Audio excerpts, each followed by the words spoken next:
when you look back across your career, your pro wrestling career as a sort of retrospective, in that world of pro wrestling, what are maybe two or three of the defining moments of your career, whether they're good, whether they're bad, whether they're crossroads or tension points? What are some of the defining moments that stand out to you? Wow. The defining moments. Obviously, the biggest defining moment would be to actually referee a main event at WrestleMania. With all due respect to all the other companies out there, there's no bigger show, there's no bigger company than the WWE and WrestleMania. And to be, uh, you know, hand chosen by the participants in that match to referee that match because I wasn't originally scheduled to officiate that match. It was Undertaker and Edge specifically, who lobbied to have me referee that match, which is a huge honor because we're both Toronto boys. I was there when he first began with the WWE and watched his career blossom into what it became and one of the best wrestlers in the world at the time. And still to this day, you can make that argument that he's still in the upper echelon. Let's put it that way. So that was a huge defining moment. Another one would be actually my first television tapings. Let me mute my phone here. My first television tapings, because there was again, I got shifted into doing another match and I think it was more of a test than anything to see how I would respond, where they had me take, do you remember the one man gang and his finish, the 747? Mhm. I ended up taking that as a referee bump. And that was a big test. And I guess I passed the test because they said, okay, you're good. Let's move on from here. And, um, man, so many that I guess getting to officiate. I mentioned the main event of WrestleMania, but to officiate at my first WrestleMania, which was WrestleMania 4, Mm. which is amazing because I had only been refereeing maybe a year at the time, so to be brought in to do that was special as well. I wonder, and I know every fan has always wanted to know what this feels like. And if you could bottle the feeling, I imagine you'd be a very wealthy man. But when you're in the middle of a spectacle like a WrestleMania that, as you alluded to, is on a level that, other companies could only dream of. When you're in the middle of an environment like that, and not just the amount of people, but the buzz around it, the sort of aura, the prestige, the millions and millions watching worldwide. What does that feel like to stand in the middle of that ring? It to try to stay away from the cliches, but at the same time, it is an incredible feeling.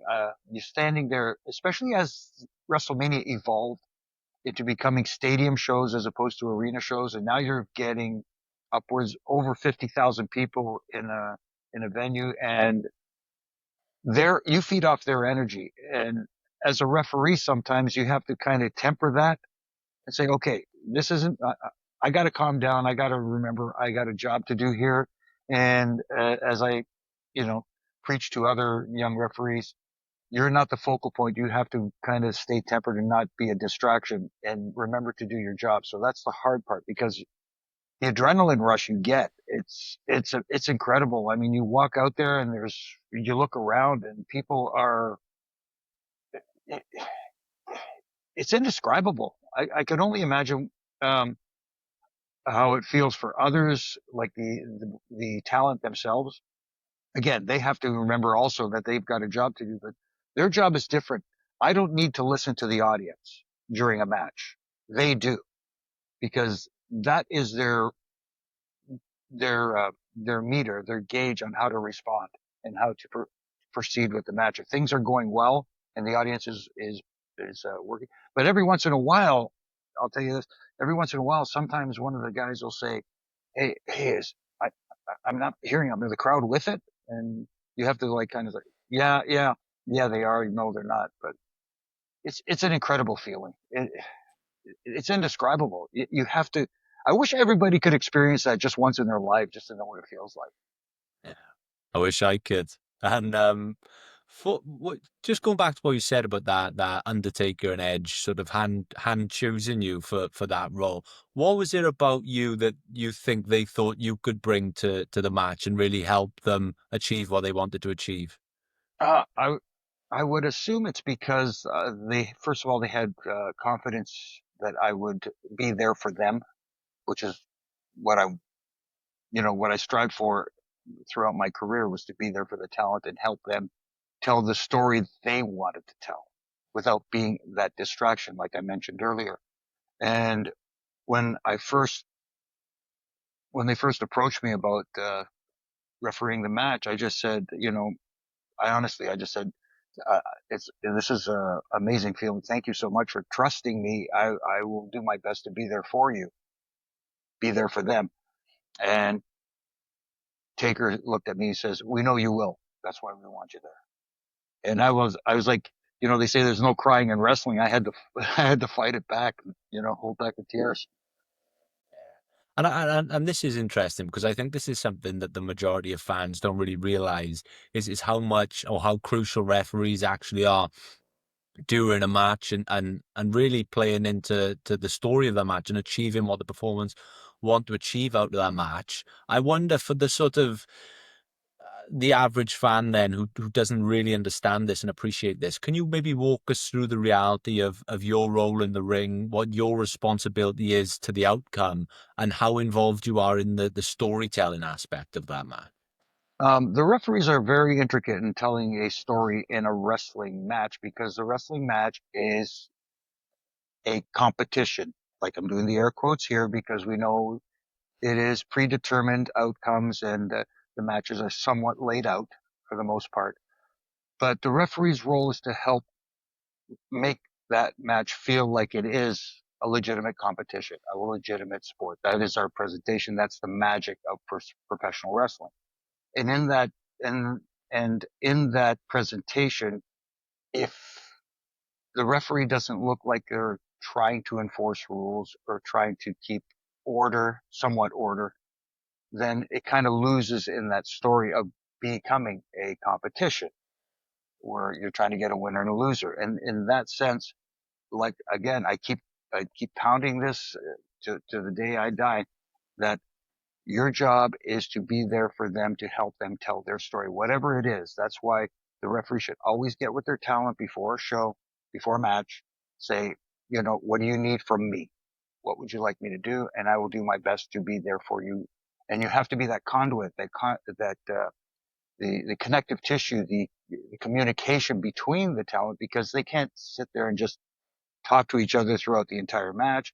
You're getting instructions from the back, from the producer, and they're tell them to do this or whatever the case may be. So you have to be that, again, that communication between everybody involved without trying your best not to make it so overt that you're, expressing this.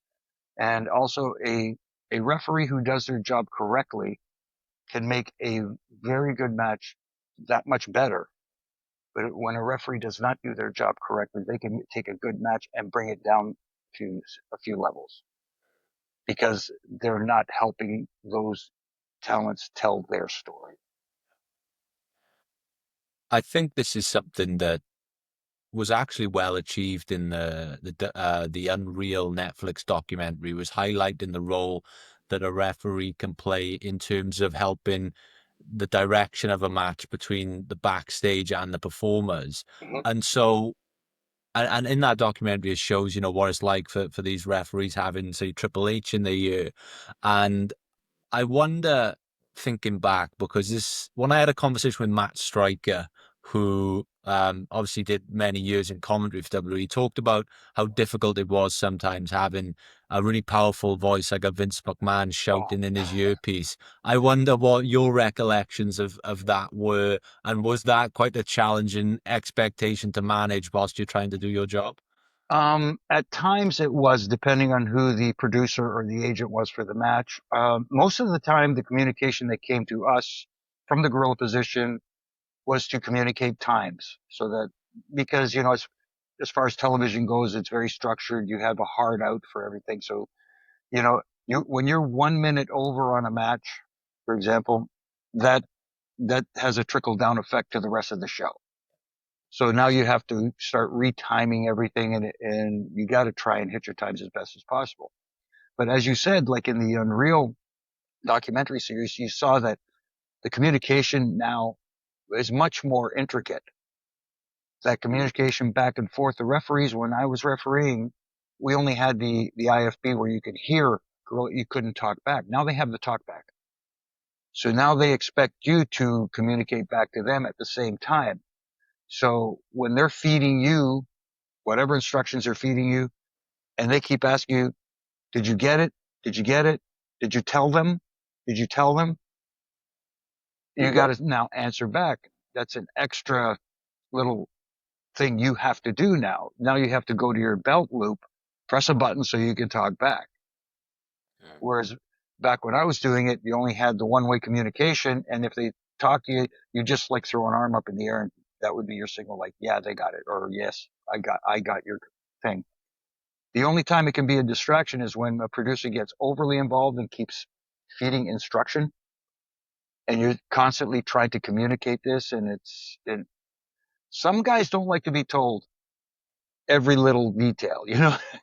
like, like I'll give you an example. Like Eddie Guerrero, for example. I love Eddie. He was such a tremendous human being and a good friend. But Eddie was very focused on his matches. He would be, for lack of a better term, he would be in the zone. Mm. And then if a producer would tell Eddie to do this, and be like, okay, do I or don't I? Because, you know, like I said, he's focused now. So, yeah, Eddie, and I'll always say that, Eddie, they want you to do this. So they don't think it's coming so he doesn't think it's coming for me. And every once in a while, you know, he'd shoot you a look and like, basically he's saying, shut up. So, some guys like to be told, some guys don't. But again, it's a little bit different now. It's very, very structured. It's overly structured at times, I think, too. Well, this is quite an apt conversation. So we're talking about the importance of referees and, behind the curtain, we're recording this on the night where the Hall of Fame will take place, I believe. And so I wonder, and I'm not just saying this because I'm talking to one now, but there's so many legendary figures in professional wrestling who were referees and played massive parts in so many iconic moments. I wonder, and I don't have the figures here about if or how many, but do you think referees get enough recognition for their contribution? And is this something you'd like to see acknowledged more in the WWE Hall of Fame? I think it would be nice to recognize, you know, the contributions that the officials have made because, like we've talked about, they are an integral part of every wrestling match. Just like everyone from the announcers, from the announce team, the cameramen, the producers, the everybody in the tech department, they're all an integral part of putting a wrestling show on. And the referees are especially that because they are in the ring. They are, again, a very big part of the presentation. It would be nice to recognize them and have them in the Hall of Fame. It's just a matter of when do they start, and Mm, you know, even if it's not on television, it's just a nice little recognition. It yeah. doesn't have to be on the show proper where they have to come out and make a speech or anything like that. It'd just be a nice little, you know, thank you for your service. It's nice to get a pat on the back, but every once in a while it'd be nice to see the pat on the back a little more. Well, one thing I'll tell you though, I noticed this year at WrestleMania, at the WrestleMania World, they do have the officials out there signing as well. That's right. Yeah. Yeah, which is Yeah. at least the first step, maybe. Yeah. Yeah. I've seen, and people, the interest is there. I've seen, I saw some stats come out about this, about how many people had sort of opted for the photo opportunities with people like a Charles Robinson, for example. So it's really good to see. Yeah, definitely, because there are certain officials that stand out more than others. You mentioned Charles, absolutely, Charles Robinson. Earl Hebner stood out, of course, and there's many others. When I was younger, from the NWA days that I used to watch, Tommy Young. Hmm. Tommy Young is still the GOAT for me. It was all, again, with all due respect to Earl and his brother Dave and everybody else who came, um, Tommy Young is the GOAT. Now, you've obviously shared the ring with I imagine hundreds of performers over the years, and having that first hand account of being there and seeing everything up close and interacting and really having a deeper understanding about the professionalism that goes into putting together some of our favorite ever moments. I wonder, in your opinion, with that first hand account, what separates the best to work with from the rest? What separates the 1% of performers from the rest? The biggest thing that separates them is they are not only very, wrestling savvy as opposed to like, when I talk about psychology of a match and how to put a match together, but they're very open to ideas. Mm. You know what I mean? They don't have tunnel vision. They don't say, hey, we're doing this and this is the way we're doing it. Like I mentioned Eddie earlier. Eddie was very open to ideas. He had especially during the light sheet and steel era, he had his ideas of how he wanted to do it, but he was always open. Hey, Eddie, what if we do this instead? What do you think about that? And it's all the way in the way you approach it too. If you're very respectful, hey, you should do this. If you come up and say, hey, you should do this, obviously somebody's going to look at you and go like, why should I do this? Whereas if you approach it in a sense where you say, hey, you know what? What would you think if you guys did this? And that top 1% is, like I said, very open to discussion, very open to ideas. And unfortunately, it's more difficult now in the era where they don't have the house shows like they did, open to trying different things at house shows and understanding that it's not about what you can do. It's about what you can do to get your audience to respond. It doesn't matter if you can do a twisting, burning 450 hammer Phoenix splash. See, there's again, I feel like I'm preaching here and I don't like doing that, but yeah, maybe I do sometimes. But there is a section of talent today that are dead set on just having a match to get their moves in and Yeah. thinking that's the important part. The important part is getting your audience invested in you as a character, as a person. So that top 1%, you look at a guy, uh, John Cena. What is the biggest knock on John Cena from the internet wrestling community? He can't wrestle. He's got 5 moves. The 5 moves of doom. Mm. Look at Hulk Hogan. Hulk Yeah. Hogan, he has 3 moves. Wait a minute. Who are the 2 most prominent superstars of all time and drew the most money?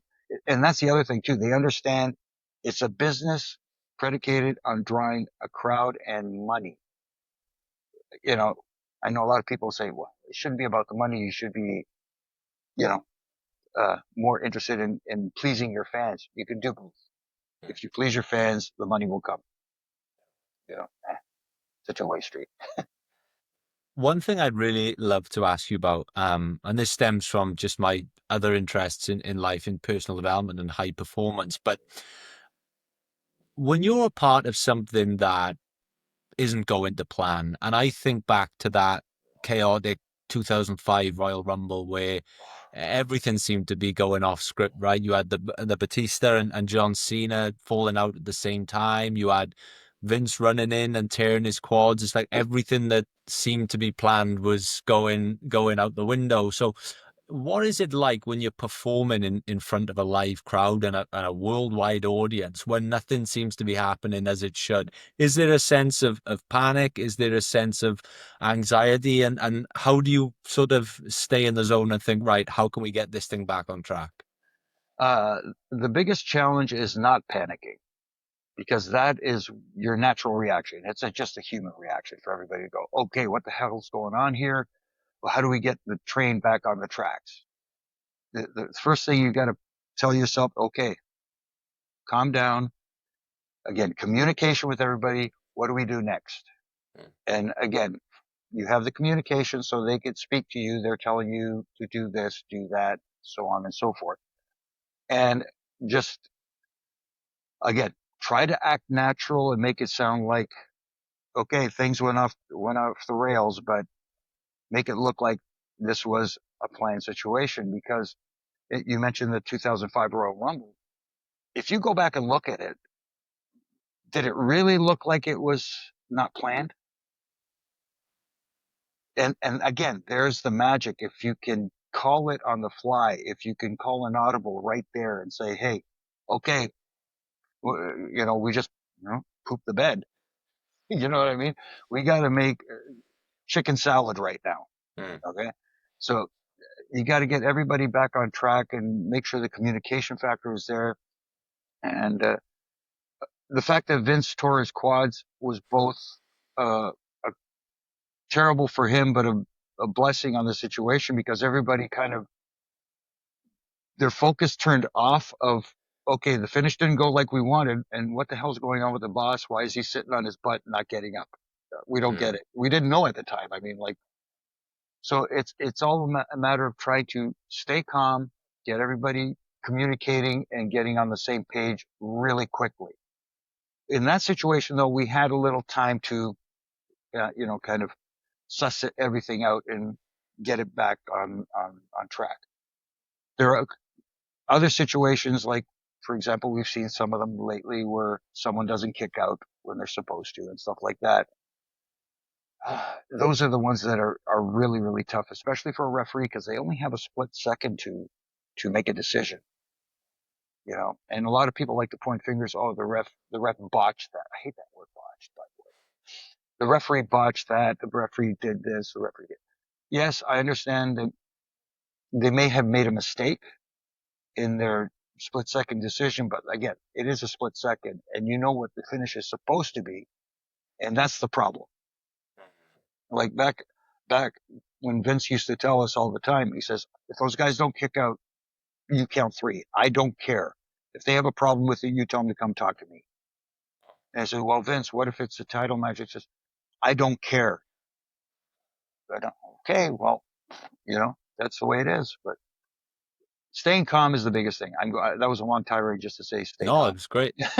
No, it's great. And I wonder, outside of that example, have there been any other moments in your career or matches or moments you've been a part of, maybe not as maybe, but maybe as the direct official, but maybe just as part of the environment where you felt that you've been challenged the most or you've had to deal with that sense of panic or that sense of anxiety? Are there any moments that stand out in your career?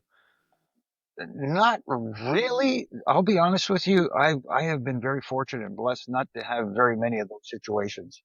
I Mm. mean, there have been instances where, um,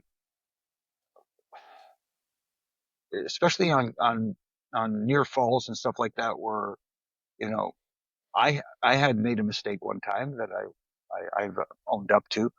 But let's say, for example, when guys are on the outside counting and they're not getting back in the ring, and I will kind of fudge the numbers a little bit and keep trying to give them a little more time out there. But I've been very, very fortunate not to have very many of those situations, at least nothing that really stands out Mm. in my mind.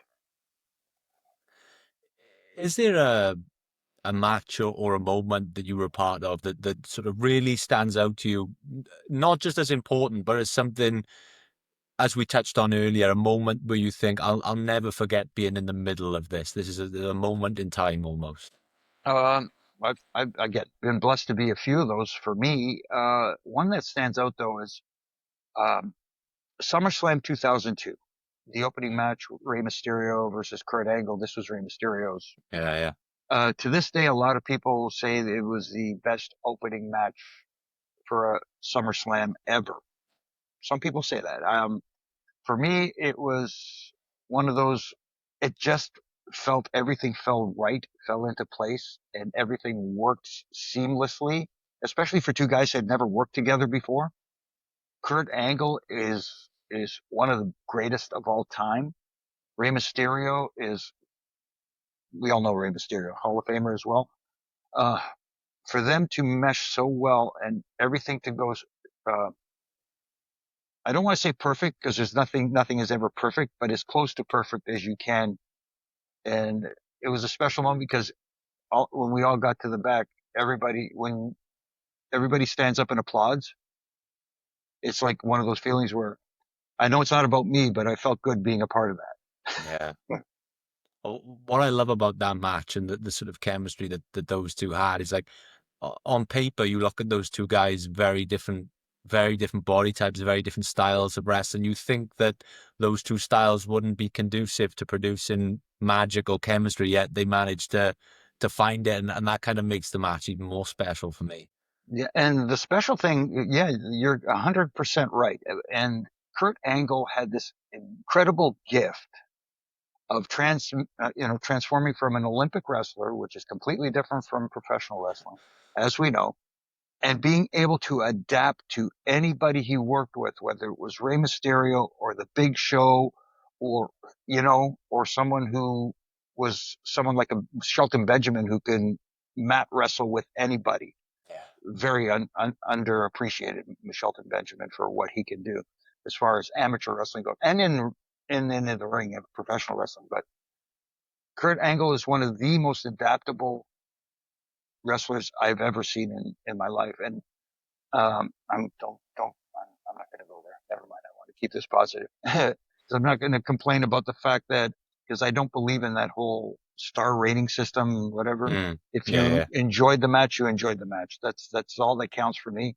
But to have someone who gives their opinion on something like that, like a five star is their top level, for someone like a Kurt Angle to never have a 5-star match, in their opinion, is insane to me. yeah. I mean, I'll say I think it's complete nonsense. It is. It is. Please.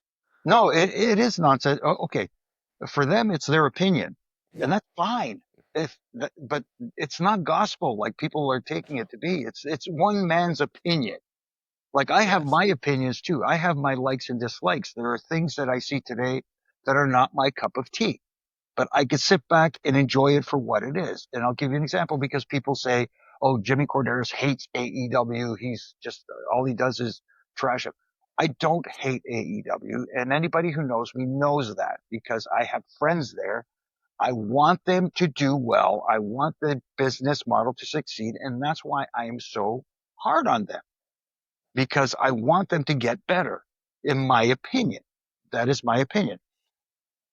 Like for I'll take someone like the Young Bucks. People talk about how a great tag Mhm. team. The Young Bucks are great at having tag team matches that are spot fests. Yeah. I can appreciate them for what they are. But if you're having the Young Bucks on your show doing that, great. Don't have any other matches like it. Yeah. The problem is they are very repetitious. If you want to have a hardcore match with tons of blood and whatever you want, great, go ahead. But I don't want to see any more blood or any other weapons in the rest of the show. If you're going to have a match where somebody wins uh, with a pile driver, for example, as their finish, I don't want to see 14 other pile drivers during the show. See, for me, that there's these little logical things that don't make sense to me, and I wish they would address those issues and stop catering to a small niche audience, the most vocal, and start thinking about, hey, let's grow our audience. And it just feels like to me that the boss there, and it's again, if it wasn't for Tony Khan, we wouldn't have the situation we have right now. So great. Yeah. But I wish you would listen to others instead of saying, you know what, this isn't a business for me. This is a passion project. That's what it feels like. And great. If he has the money to do it, by all means, go right ahead. But, but please at least implement some stuff where you can create a business model that can be sustainable for the future. That's all I'm saying. I mean, yes, we know he has deep pockets. Okay, that's fine. But again, another tirade. Sorry. No, I love it. I think it sort of echoes what I think CM Punk once said in a interview on the Ariel Helwani show when he was sort of asked about his reflections of AEW, and he said that it kind of didn't feel when you worked it that it was a real business in the sense that the goal was never to sell tickets or to make money. It was almost just a philosophy of booking, and I Yes. do appreciate what you say there, and it does kind of feel like that sometimes. No, again, and please, I know if somebody's going to listen and say, see, I told you he hates him. And I don't. I don't. I just wish they would. And I don't want them to be WWE light. I No. want them to be the alternative, but I also want them to have reasons and make sense to what they do. I'll give you an example. Just this past week, they did the big AEW championship title change, Yes. put the championship on Darby Allin. I think the opportunity should have been earlier, and I think it was missed. Now, what you just did, AEW's been on the upswing as far as attendance. Okay, their pay-per-views do fine. They've always been drawing well for their pay-per-views, so it's not an issue there, and they deliver on their pay-per-views. Their television audience had been struggling. You know what I mean? They've had to run smaller venues and so on and so forth. Their television ratings had dipped, you know, again, a little bit, not doing as well as they were. Now their television audience, live audience, is on the upswing. Great. Their TV numbers are going up. Awesome. Their pay-per-view numbers are going up a little bit, seeing an upswing. Great. What is the correlation there? It, MJF. exactly. MJF is the guy right now. He is their main star. And I thought, for me personally, this is the guy, if you're going to switch the title to at All In, which looks like at Wembley, which looks like the course they're taking to have Will Ospreay as their champion, which makes sense. Mm. He's over. You know, he's a big star. He's a huge baby face. Possibly you can argue the biggest baby face in the company right now. Great. But who would you have him defeat? Your biggest heel. And by derailing MJF's title reign, by having just to have a moment, one singular moment, just to get people buzzing.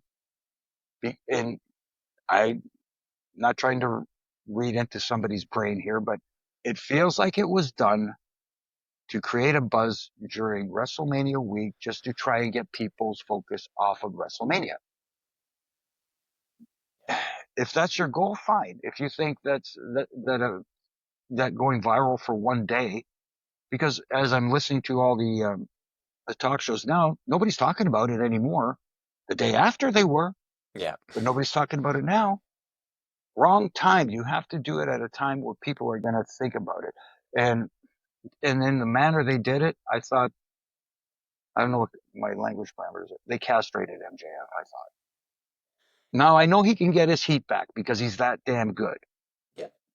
but you derailed a program that could have gone on and made that moment between him and Will that much more special.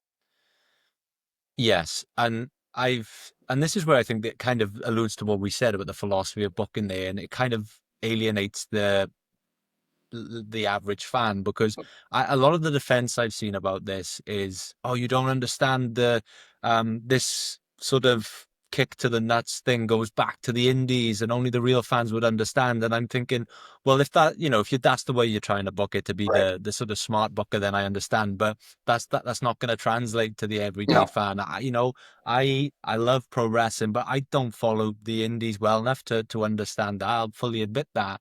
And yeah. I'll say this. If you're a fan and you have to go to Google the story they're trying to tell you, then they're not telling you the story properly. No. And yes, I very much agreed with you. I was talking about this with my brother the other day because we're actually going to All in London. Again, I'm not a hardcore AEW fan, but I keep up to date. The And atmosphere there is going to be great. It's going to be a great show. I'm sure of it. yeah, and we were thinking it kind of felt random, and the only way I could sort of put it into perspective is that they were trying to make a buzz on WrestleMania week. And as two casual fans, we were thinking, man, I hope they switch it back to MJF quick enough so we can enjoy this build up to Right. All in London. So Yeah. yeah, very It's much kind of agree. like they like to rush through things. Like, for example, Will coming back, which is great to see. Thank God his neck Mm, is okay. When he returned at the pay-per-view and he attacked John Moxley, surprised everybody. Oh, awesome. Everything seems to be okay. But the next Dynamite right afterwards, he's wrestling uh, Blake Christian mm, in a match that absolutely means nothing. I'm yeah. sorry, it meant nothing. And this is not disrespecting Blake Christian. It just there's no reason for him to be in the ring with Will Ospreay at that time. and Will should not have had his first match against anybody else except John Moxley, because he wrestled Pac after that. He did the promo in the back, which should have been in front of an audience, not in the back.